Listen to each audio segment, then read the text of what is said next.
El libro de Santiago, capítulo número 2. Leeremos a partir del versículo 14 hasta el 26.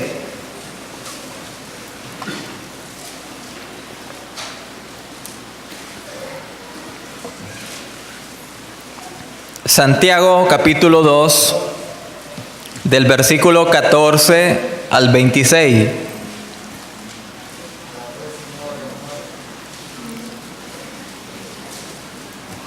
Les voy a invitar a ponerse en pie. Lea este pasaje pensando en usted y en nadie más que usted, y dejemos que el Señor nos hable en esta mañana. Así dice la palabra de Dios.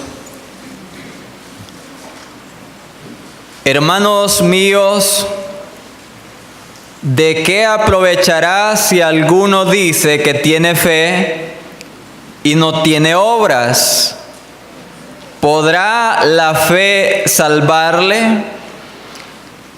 Y si un hermano o una hermana están desnudos y tienen necesidad del mantenimiento de cada día, y alguno de vosotros les dice: id en paz, calentaos y saciaos, pero no les dais las cosas que son necesarias para el cuerpo, ¿de qué aprovechará? ¿De qué aprovecha? Así también la fe, si no tiene obras, es muerta en sí misma. Pero alguno dirá: tú tienes fe y yo tengo obras. Muéstrame tu fe sin tus obras, y yo te mostraré mi fe por mis obras. ¿Tú crees que Dios es uno? Bien haces. También los demonios creen y tiemblan. Mas ¿quieres saber, hombre vano, que la fe sin obras es muerta? ¿No fue justificado por las obras Abraham nuestro padre cuando ofreció a su hijo Isaac sobre el altar? ¿No ves que la fe actuó juntamente con sus obras y que la fe se perfeccionó por las obras? Y se cumplió la escritura que dice: Abraham creyó a Dios y le fue contado por justicia, y fue llamado amigo de Dios. Vosotros veis pues que el hombre es justificado por las obras y no solamente por la fe. Asimismo también Rahab la ramera no fue justificada por las obras cuando recibió a los mensajeros y los envió por otro camino, porque como el cuerpo sin espíritu está muerto, así también la fe sin obras está muerta. Pueden tomar su asiento en esta mañana.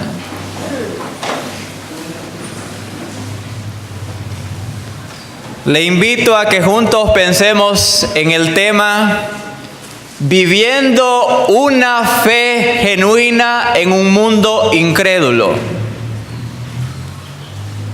Hermanos, cuando una verdad bíblica es sobreenfatizada, se corre el riesgo de que dicha verdad sea mal interpretada.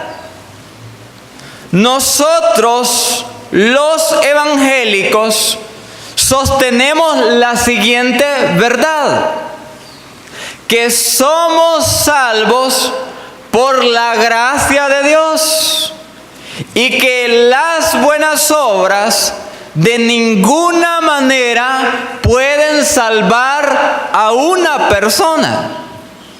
¿Es esto cierto? Sí lo es.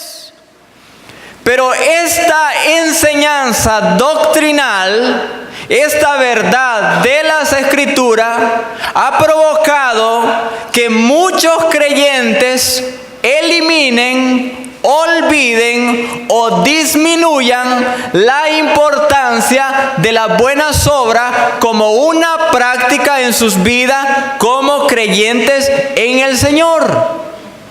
Entonces, lo que yo deseo en esta mañana compartir y recordarles a ustedes es que la fe genuina es aquella que se demuestra mediante un estilo permanente de buenas obras para bienestar del prójimo. Hablemos de eso en esta mañana. Y Santiago nos enseña que una fe genuina tiene 3 características. En primer lugar, la fe genuina produce buenas obras en beneficio del prójimo. Versículo 14 en adelante. Dice el escritor: hermanos míos, ¿de qué aprovechará si alguno dice que tiene fe y no tiene obras? Y pregunta él: ¿podrá la fe salvarle? Santiago está diciendo lo siguiente: que la fe y las obras van unidas inseparablemente en la vida de un creyente. La fe y las obras van unidas inseparablemente en la vida de un creyente. La fe nos conduce a hacer buenas obras y las buenas obras demuestran que usted y yo tenemos verdadera fe. Ahora, preguntémonos lo siguiente: ¿por qué Santiago parece poner en duda que la sola fe puede salvar a una persona? ¿Acaso esto no puede mirarse en el versículo número 14? Dice Santiago: ¿de qué aprovechará si alguno dice que tiene fe y no tiene obra? Y dice él: ¿podrá la fe salvarle? Mis hermanos, nosotros debemos recordar que Santiago es un hebreo. Y en la mentalidad hebrea, lo que se afirma, lo que se confiesa, solo es válido si puede demostrarse. Vayamos a 2 ejemplos de las Escrituras. En Mateo 27, tomemos el primer ejemplo. Noten cómo ustedes, en la mentalidad hebrea, solo es válido aquello que puede demostrarse. Mateo 27, versículo 41 y 42. Jesús está crucificado. Se presentan allí en el Monte Calvario un grupo de religiosos y dicen lo siguiente: de esta manera también los principales sacerdotes, escarneciéndole con los escribas y los fariseos y los ancianos, decían: a otro salvó, a sí mismo no se puede salvar. Si es el Rey de Israel, descienda ahora de la cruz y creeremos en él. ¿Cuál es el argumento de los religiosos? Si Jesús era quien decía ser el Rey de Israel, el Mesías, ellos decían: entonces, ¿por qué tú no demuestras que eres lo que has dicho bajando de la cruz? Vamos a otro ejemplo. En este caso, el Evangelio de Juan, capítulo 20.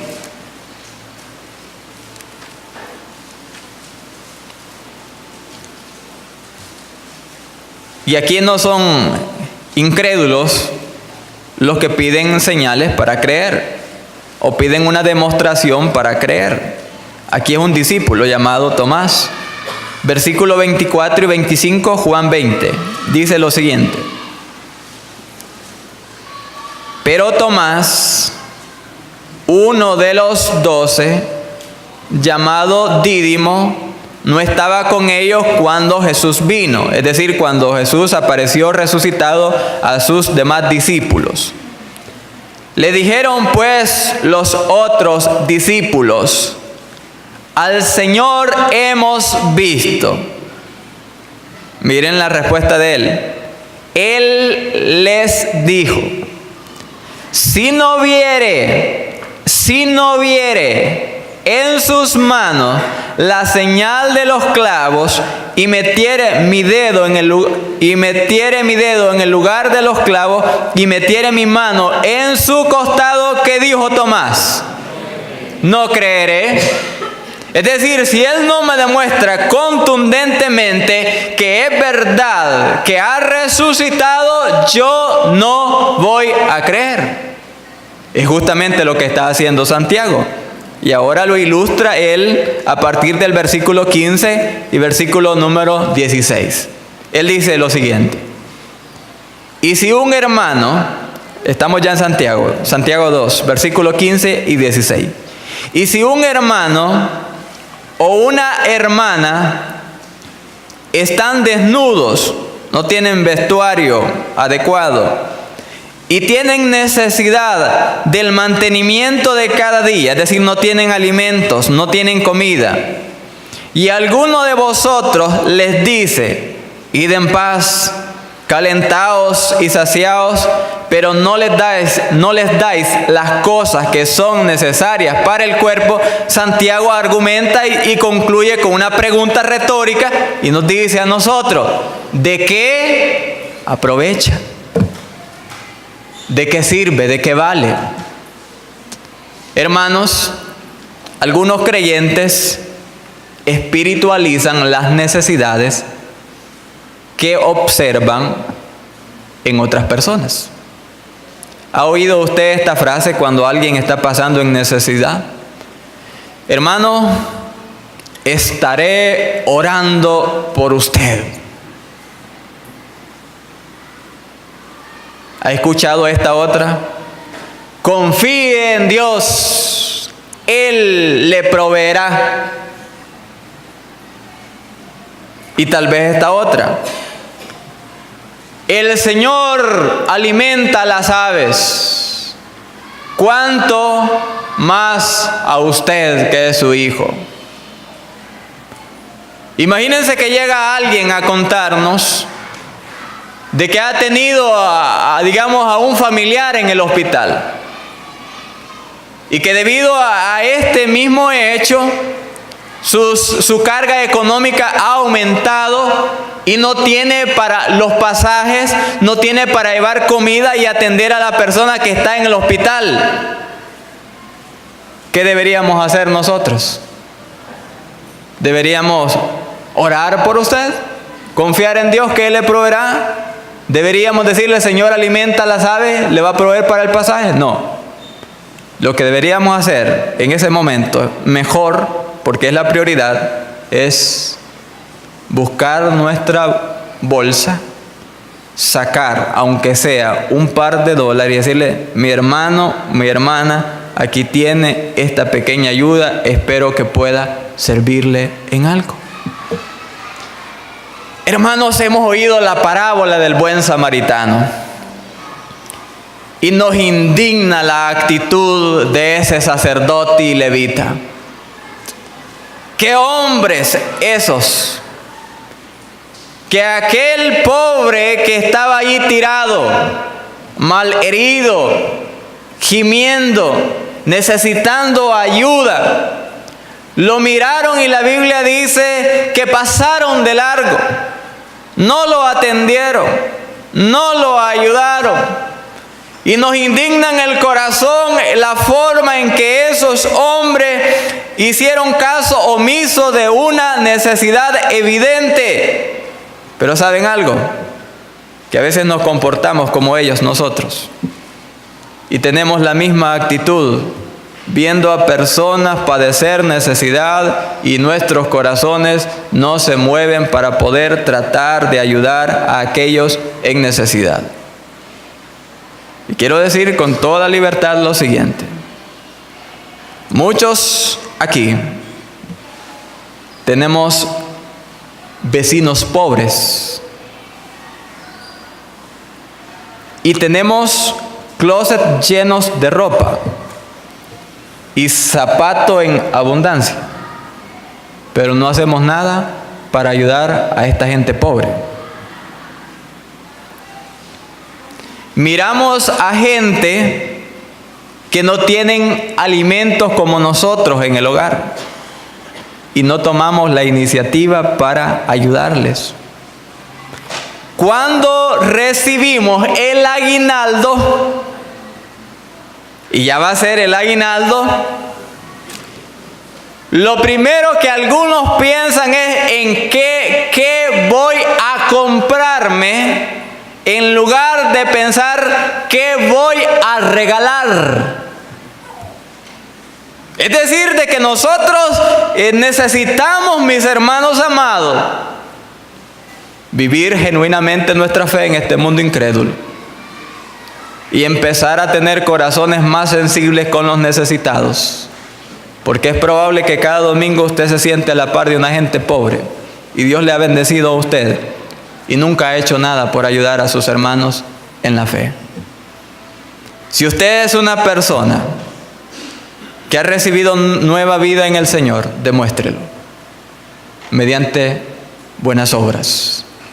Si Dios le ha prosperado en su negocio, bendiga a otros. Si Dios le permite tener un empleo estable, comparta con otros. Quizá usted tiene pocos recursos, pero es probable, y yo creo que así es, que no es tan pobre como para compartir una libra de maíz o una libra de frijoles con su prójimo, ¿verdad?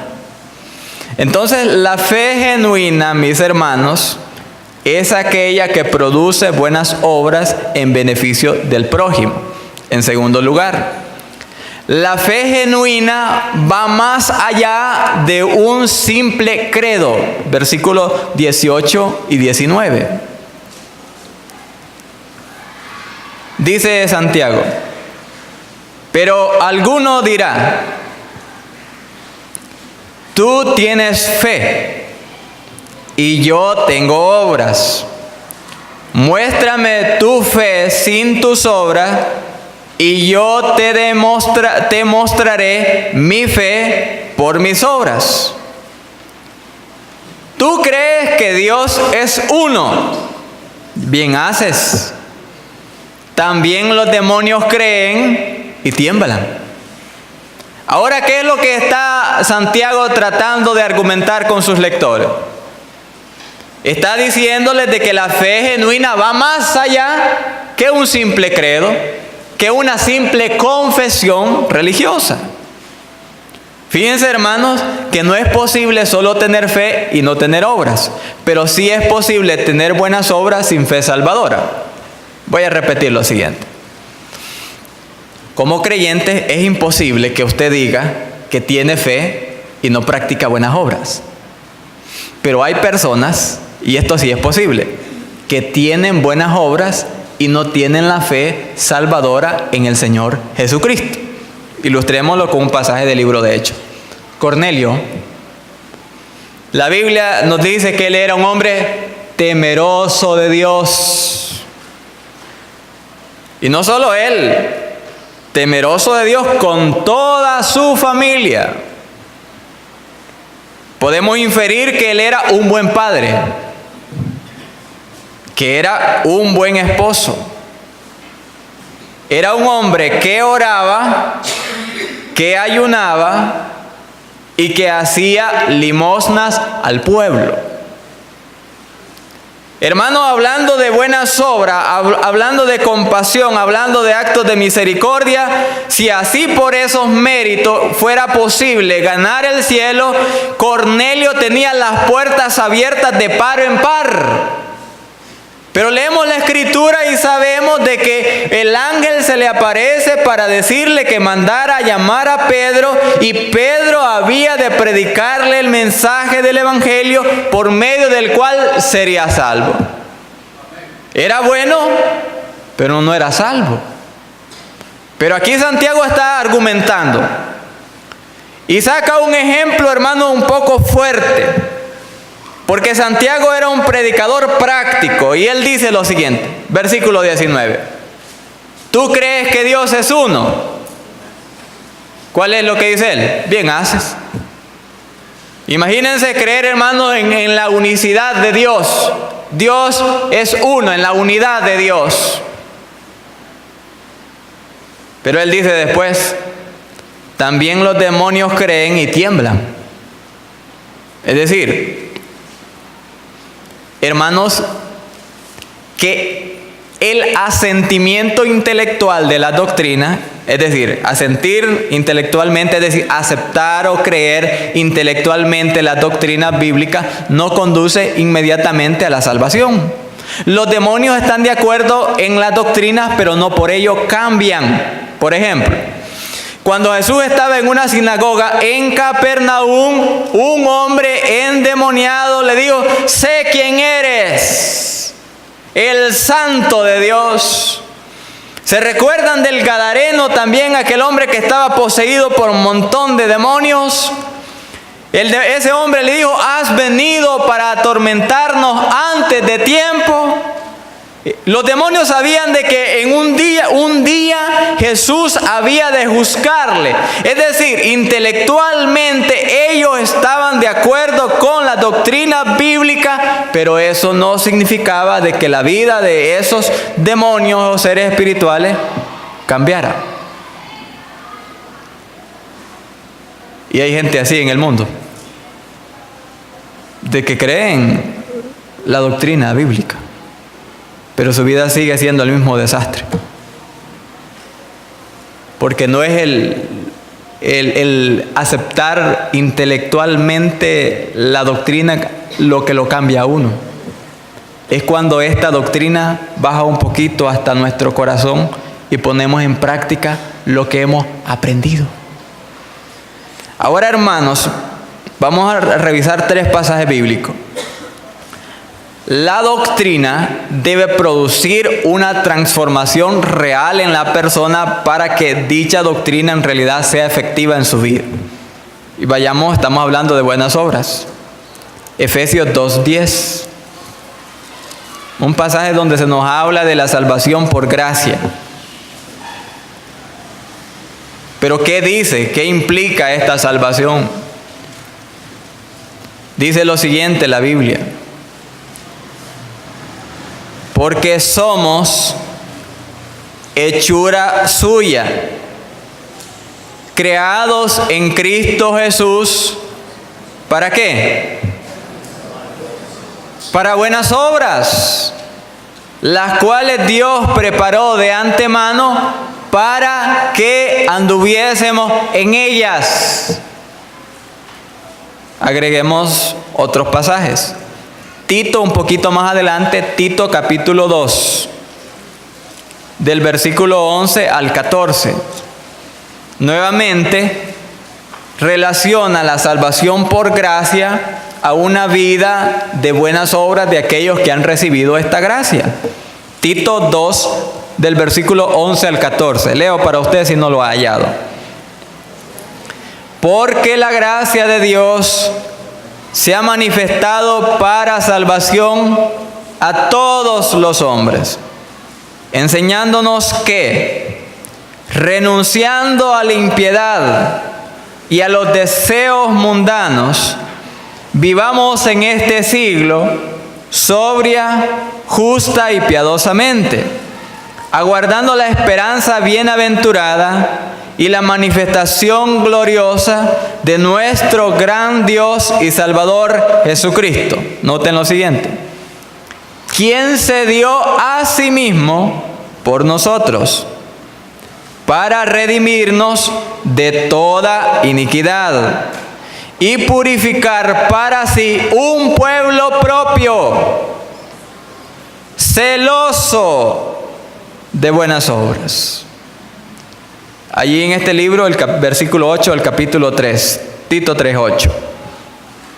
Palabra fiel es esta, y en estas cosas quiero que insistas con firmeza, para que los que creen en Dios procuren ocuparse en buenas obras. Estas cosas son buenas y útiles a los hombres. ¿Está clara la enseñanza del Señor, hermano? ¿Está de acuerdo de que usted debe ser una persona que practica buenas obras cada día de su vida? ¿Está de acuerdo? Hagámoslo. En tercer y último lugar, la fe genuina se demuestra en actos de obediencia a Dios. Regresando a Santiago, capítulo 2. A partir del versículo 20 al 26, Santiago ilustra mediante 2 ejemplos del Antiguo Testamento de que la fe sin obra es muerta, es vana, no sirve para nada. Y toma como ejemplo la vida de Abraham y la vida de una mujer llamada Rahab. Y se ha debatido, hermanos, pero mayormente en el primer siglo, se debatió grandemente el hecho de que esta epístola parecía contradecir la enseñanza del apóstol Pablo en cuanto a la justificación. Martín Lutero, por ejemplo, le llamó a esta epístola una epístola de paja, a esta epístola de Santiago, porque para él había una contradicción entre la enseñanza paulina y la enseñanza de Santiago. Pero, hermanos, no hay ninguna contradicción, mira. Leamos algunos versículos y explico. Versículo 20. Mas ¿quieres saber, hombre vano, que la fe sin obras es muerta? ¿No fue justificado por las obras Abraham nuestro padre, cuando ofreció a su hijo Isaac sobre el altar? ¿No ves que la fe actuó juntamente con sus obras, y que la fe se perfeccionó por sus obras? Y se cumplió la escritura que dice: Abraham creyó a Dios y le fue contado por justicia, y fue llamado amigo de Dios. Vosotros veis, pues, que el hombre es justificado por las obras y no solamente por la fe. Vamos a simplificar el pasaje bíblico. ¿Qué enseña Pablo acerca de la justificación? Es claro, hermanos, que el apóstol Pablo enseña que el ser humano solo puede ser justificado ante Dios por medio de la fe en Jesucristo. Es claro. Ahí está la epístola de Romanos y la epístola de los Gálatas para enseñarnos esta verdad bíblica. Pero ahora este escritor está hablando de la justificación y hay estas 2 notables diferencias entre él y Pablo. Pablo habla en sus escritos de la raíz de la justificación. Y la raíz de la justificación es la fe en el Señor. Santiago, por el contrario, habla del fruto de esta justificación, es decir, las obras.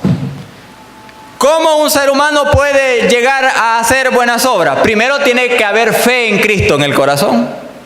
Y después de que hay fe en Cristo en el corazón, la persona, el creyente que ha sido cambiado por Dios, mostrará con su vida, con sus acciones, de que su fe es real, haciendo buenas obras.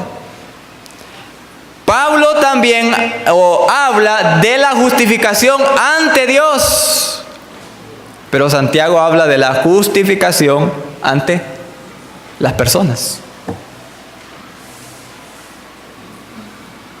Dios, hermanos, no necesita ver a una persona hacer buenas obras para saber que es salva.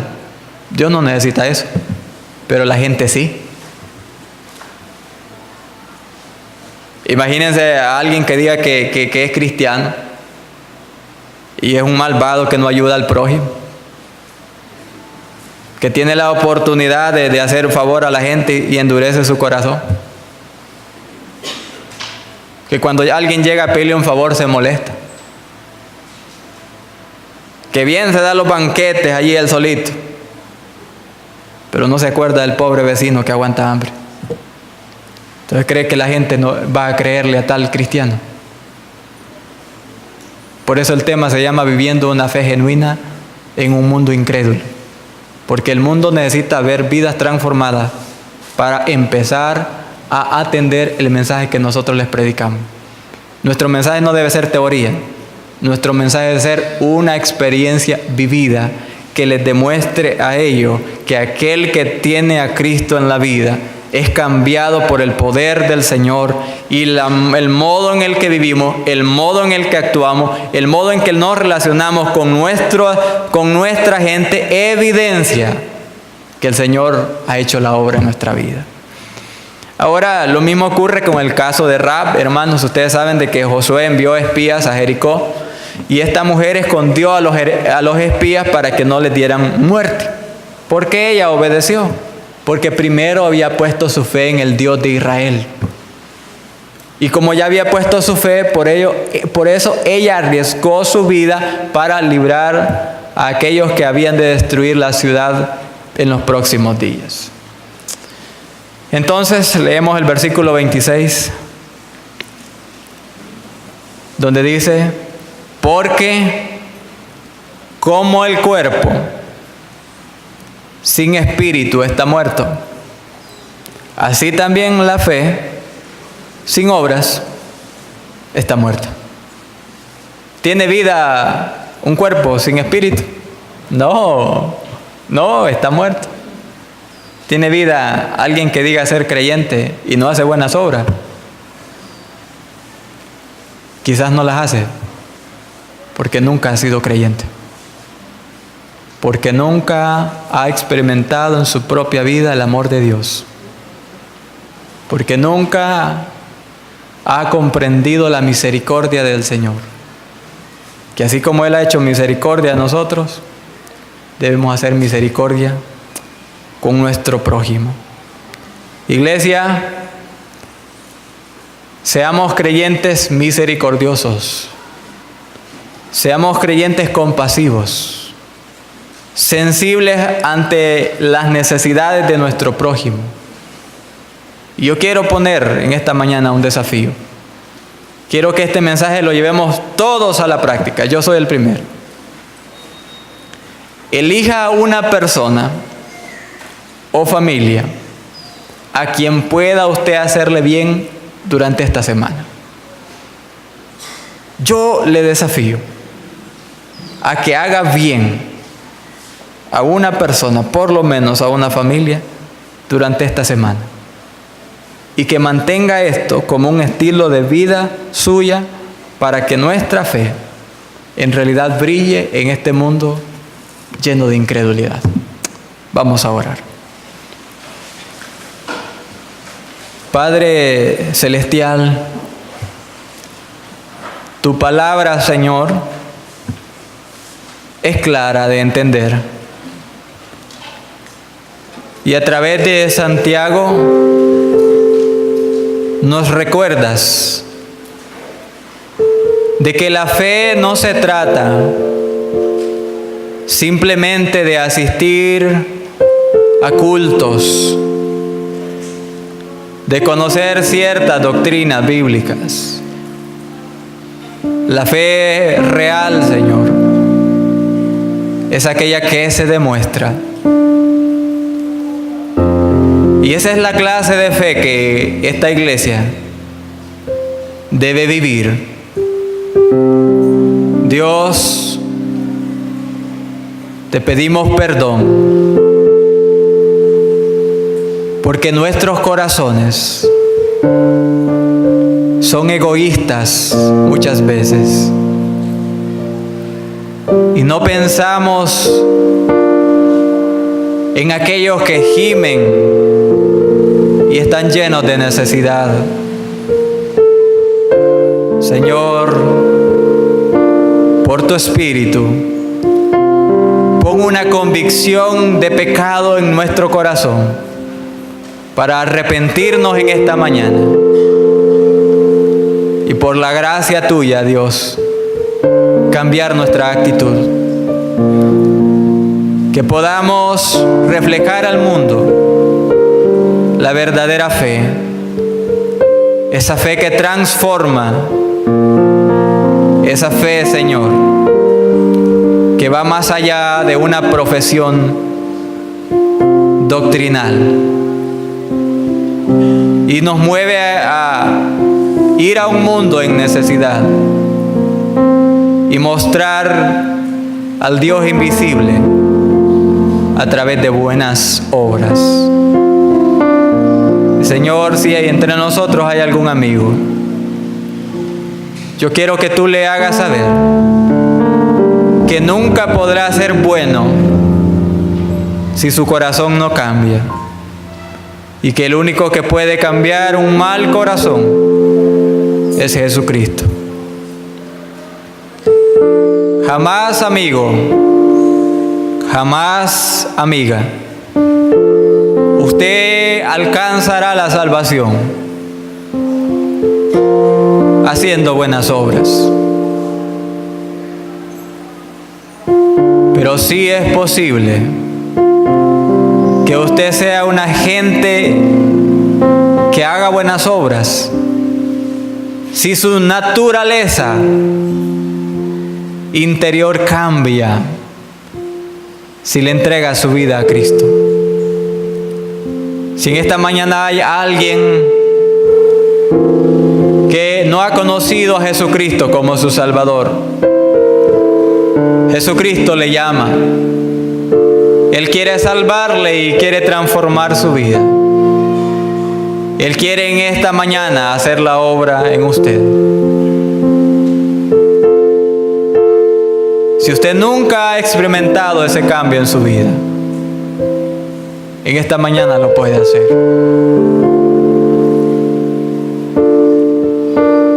Y yo quiero hablar al corazón de ustedes, hermanos. Y quiero asimismo hablar a mi propio corazón. Necesitamos dejar de enfocarnos en nosotros y enfocarnos en los demás. Somos una iglesia bendecida. Muchos hemos sido bendecidos por Dios. ¿Pero para qué? Es para que bendigamos a otros. Y quizás alguien diga: yo soy una persona pobre. Pero usted puede ser rica en buenas obras. Usted puede regalar una tortilla a su vecino con un pedacito de queso. No hay excusa para tener un corazón insensible. No hay excusas. Yo quiero que todos nosotros, hermanos, nos comprometamos delante del Señor a tener corazones generosos para ayudar a nuestro prójimo. Jamás, y ya lo sabemos, jamás por esas buenas obras llegaremos al cielo. No es por la gracia infinita de Dios, pero esas buenas obras hablarán a nuestra gente de que el Dios que conocemos cambia la vida, de que cuando se tiene el amor de Dios somos capaces de hacer sacrificios personales incluso para ayudar a la gente que está en necesidad. Y cuando nosotros como iglesia seamos así, empezaremos a ver gente viniendo al Señor, porque ellos dirán: hay Dios en esa iglesia. Yo le he visto en esa hermana que está allí, que cuando mi hijo estaba enfermo vino con una ayuda económica. Yo lo he visto en ese hermano que está allí, que cuando vio que en mi casa estaba el techo de mi casa viejito de lámina, ya estaba podrido y se me filtraba en la gotera, él trajo láminas y me ayudó. Quizá alguien pueda decir: yo sé que esa persona en verdad es un hijo de Dios, porque nadie se acordaba de mí el 24 de diciembre. Pero esa familia me trajo una canasta básica y yo no tenía alimento para ese día. Pero gracias a esa bendición que me vino, pude disfrutar un feliz fin de año, una feliz Navidad. Hermanos amados, La fe genuina es la que se muestra a través de un estilo permanente de buenas obras, y usted y yo somos llamados a hacerlo. Pónganse en pie y vamos a orar. Y vamos a pedirle al Señor que nos ayude y que haga que nuestros corazones sean sensibles a la gente. Que nadie necesite pedirnos para dar. Padre, en tu Hijo Jesucristo tenemos el ejemplo más grande de generosidad, que siendo rico se hizo pobre, para que nosotros con su pobreza fuésemos enriquecidos. Señor, gracias por las bendiciones materiales que has dado a mis hermanos. Cuánto me alegro verles prosperar, Señor. Cuánto me alegro cuando escucho la forma tan fiel en que tú les bendices. Pero, Señor, queremos ser una iglesia mejor. Y queremos ser una iglesia que atienda al necesitado. Una iglesia compasiva. Un pueblo sensible a un mundo pobre en todo sentido. Señor, toma nuestras vidas y contrólanos. Ayúdanos a no permitir que el dinero se convierta en nuestro Dios. Líbranos, Señor, de poner nuestra confianza en las riquezas. Tan solo ayúdanos para que nuestra confianza esté en ti y nuestros corazones, Dios, sean movidos para bendecir a la gente, ayudarles, Señor, abrazarles, amarles y mostrarles al Dios invisible a través de nuestra vida compasiva. Señor, yo confío que tú puedes hacer mucho más de lo que yo he podido hablar. Y sé que el Espíritu de Dios no nos dejará estar tranquilos, Señor, de aquí en adelante, viendo a aquellos alrededor padeciendo necesidad. Dios mío, bendice a todo tu pueblo en esta mañana. Yo te doy las gracias, Señor, porque eres paciente y muy misericordioso con nosotros. Despídenos con tu paz a casa en el nombre de Jesús. Amén.